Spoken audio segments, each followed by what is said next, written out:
This video will help you understand the ins and outs of term life insurance so you can make a more informed decision as to which insurance is right for you. If you don't know who I am, my name is Chris Stein. I'm a certified financial planner out of Edmonds, Washington, and I specialize in working with folks to and through retirement. So after spending close to a decade at Northwestern Mutual, I almost feel this duty to impart my wisdom from the insurance space to you. So I imagine I'll probably have a few videos coming out on insurance education, but for now, let's say for whatever reason, securing life insurance is in your best interest. Broadly, these insurance policies can be bifurcated into term life insurance and permanent life insurance. Now, there's pros and cons of each, and by no means is any of this information a recommendation for what you should actually implement. However, in this video, we'll walk through what to look for when buying term life insurance.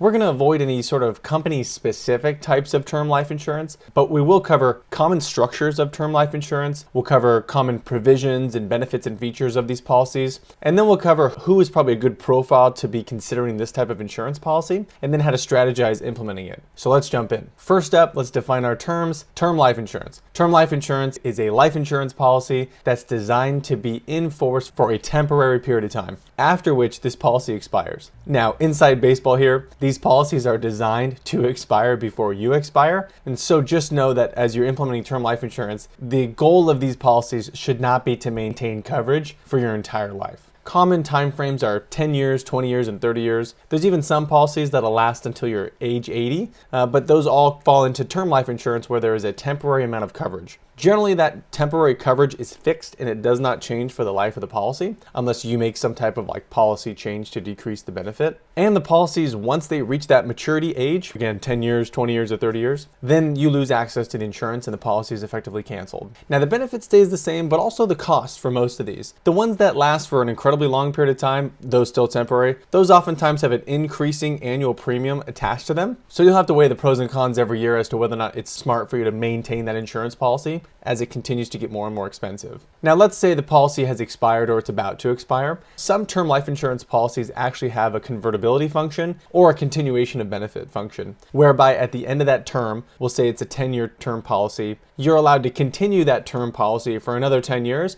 albeit at a much more hefty cost. Other plans might say, hey, after the expiration or 6 months before the expiration, you can decide to convert this term life insurance policy into a permanent insurance policy. I'll kick out another video on permanent insurance in a little bit, but for now, just know that that's a method of converting your term, which otherwise would have been temporary coverage, into a permanent insurance policy. And permanent life insurance policies are designed to die with you and provide your estate with a life insurance benefit. So some common features you'll find as you're in the marketplace for term life insurance, these are switches you can turn on and off. And obviously the more benefits and features you have, also called riders, will add to the cost of the life insurance. The first one I see that's pretty heavily marketed out there is a return of premium rider. That essentially says, hey, if you buy this policy after X number of years, if you cancel it, we will refund your policy. Or if you maintain the policy to maturity, we'll refund, a certain amount of insurance you've paid, if not all of it. Now, on the surface, that can sound like an awesome idea because you get your money back. Behind the scenes, what's happening is the insurance company is charging you enough so that if they invest that money, they'll return a higher amount on marketing or whatever else they're spending the money on so that they can afford to take a loss in the year that you decide to cancel your policy, which may or may not be in your best interest to have that flexibility, but just know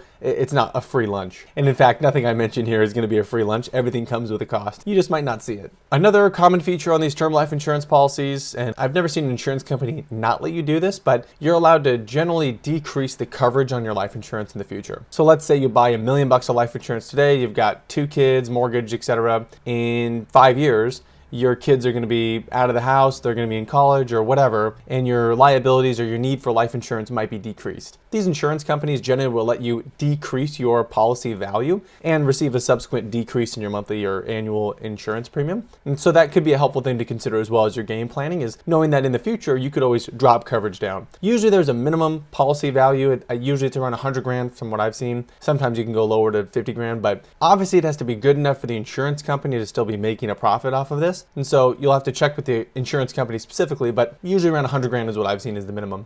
Another common feature is reconsideration. So this is if you buy the term life insurance policy and for whatever reason they dinged you for a health rating, or maybe you smoked a cigarette 30 years ago and the insurance company is dinging you for that. Oftentimes they'll have a reconsideration time frame whereby they'll say in 5 years you're allowed to apply for insurance again, and if your health tests better than it did today, you're allowed to use that better health class and take a reduction in cost from that point moving forward. Not every insurance company will do this. Again, you'll have to check with a specific insurance company, but it is something to be mindful of if you're buying insurance today and maybe you're not at your ideal weight or your ideal health rating, you think, blood sugar levels, etc. Know that your policy could be reconsidered in the future. Another feature along with reconsideration are exclusions. So this would be things like, hey, if you die, we won't pay a claim if you meet, these criteria. So common exclusions, I guess for the sake of the YouTube algorithm, I'll say common exclusions are going to be not aliving yourself anymore, if you know what I'm saying. Usually there's going to be a 2-year not aliving yourself clause in these policies that will prevent someone from buying insurance and then in less than 2 years making themselves not alive anymore. In addition to that, there's going to be things like war clauses. So let's say you buy an insurance policy and it says, if you go to war and die, you will not receive benefit from these policies. That could be something to be mindful of too. One thing to be mindful of for my veterans or current serving military members are SGLI functions. So SGLI does not have a war clause, and I think in particular, when you do receive orders to deploy, as you go through RSOI, you'll get an automatic increase to the maximum 400 grand of SGLI. A lot of military members I know are concerned about that. Is there an exclusion on war clauses with SGLI? No, and for my National Guard or reservists, your SGLI applies to you whether you're currently on a drill status or not. So if you're in your civilian world and you pass away, you're still entitled to the SGLI, whatever you signed up for. I think you can go to MilConnect and check out your allotment. You don't have to wait for your annual SRP or whatever to get access to what your benefits at. If you have questions, just drop them in the chat. I can give you some guidance. Now, VGLI, once you get out of the military, that's a little bit different. That's going to be touched on in my permanent life insurance video because I would think of VGLI as a permanent life insurance type of policy. So stay tuned. We'll touch on that probably next week. One last thing on the features and benefits thing to be considerate of are group life insurance policies, specifically group term life insurance policies. So I've seen it go both ways, where a group term life insurance program through your employer will provide you either a reduction in cost for a certain amount of benefit, or your price is actually going to be higher than what the market charges for a certain level of benefit. I actually see a lot of that with more established companies, and the reason for that is the risk pool. So the group of insureds that the life insurance company contracting with your employer is providing insurance for. If the average health skews a little bit lower, or the average age of the insured pool skews a little bit higher, so you have older folks and maybe generally less healthy folks for whatever reason in this risk pool, compared to a privately held insurance policy, if you're in good health and you're young, you're going to be overpaying with a group life insurance policy for a particular level of benefit. In addition, there's some concerns when you groupify your life insurance where you don't have privately held insurance. If those group benefits changes, the prices change, the carriers change, the level of benefit changes, and or if you leave your current employer, you might not have access to that insurance policy anymore.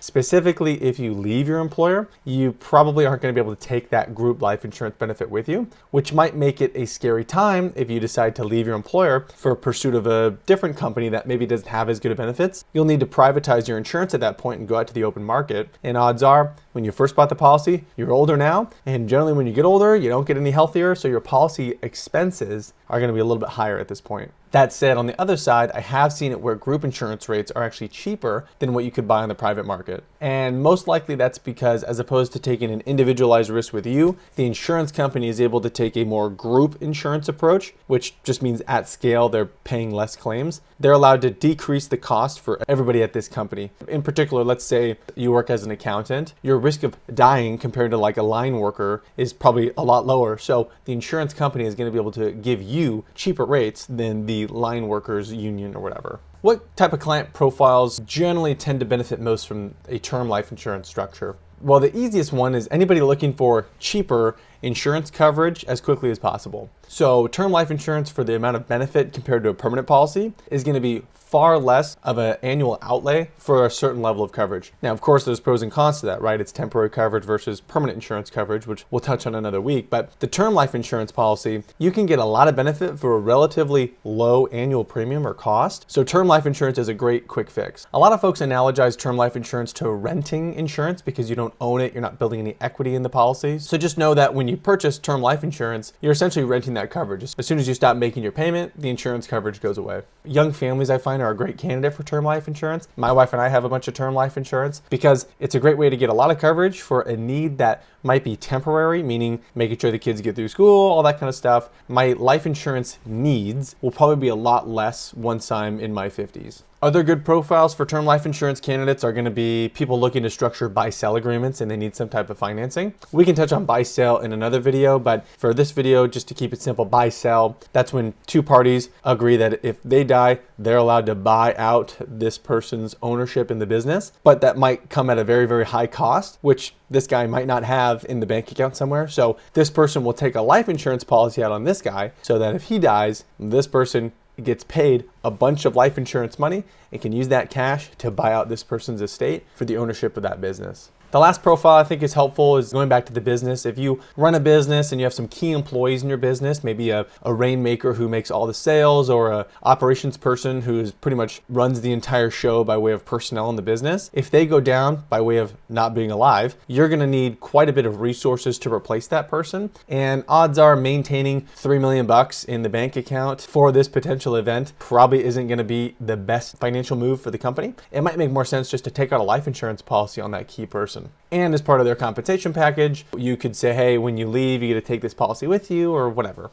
So what are some strategies when it comes to actually implementing term life insurance? Well, the simplest strategy is buy as much life insurance as the math says you need. And we can touch on another time as to how to figure out the right amount of life insurance to have. There's different philosophies. But just know that when it comes to buying life insurance, the easiest thing is run a calculation of how much life insurance you need, buy that much life insurance and term life insurance. The second strategy I've seen people implement by way of term life insurance is to mix different policy types together as they forecast what their needs are going to look like. So let's say a couple, they don't have any kids yet, but they know they're going to want to have kids in the future. They could buy one policy today, say a 30-year, $500,000 policy. That's going to last them for 30 years. And they know along that journey, they're going to have a couple kids in a couple of years. So at that point, maybe they buy another $500,000 policy. So then they'd have two policies, both for 500 grand. At first they had 500 grand, then they had $1 million. And let's say the second policy they buy, the other $500,000 policy, maybe that's a 20-year policy or a 10-year policy. And what that would look like is they have $500,000 of coverage, then they have $1 million for 10, 20 years. Then they have that $500,000 coverage again,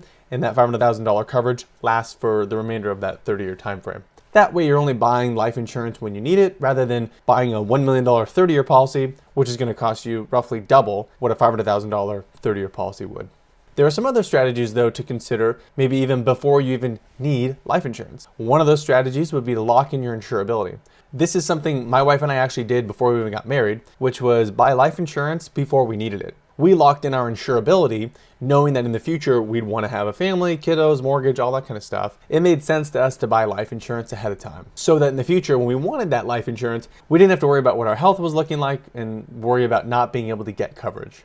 Unfortunately, 99% of policies sold today still do pay a commission to an advisor of some kind. So unfortunately, there's no perfect solution. Just know that there's probably some conflict of interest somewhere along the lines. So what are your calls to action? If you currently have a life insurance policy, it would probably behoove you to come up with some sort of auditing process on those insurance policies. If you're a do-it-yourself financial planner, then you're going to want to set up some sort of process to make sure you don't just set it and forget it for the rest of your life. And if you're a financial planner, you can model what we do, which is of the 5 areas of financial planning we focus on: retirement planning, investment planning, tax planning, estate planning, and insurance planning. Every 3 years, we're reviewing that insurance planning piece. If you don't have insurance, feel free to come back to this video when you are in the marketplace to buy insurance and review some of these features and benefits to ultimately figure out what type of policy you want to buy, rather than letting somebody severely influence your decision to something that might not be in your best interest.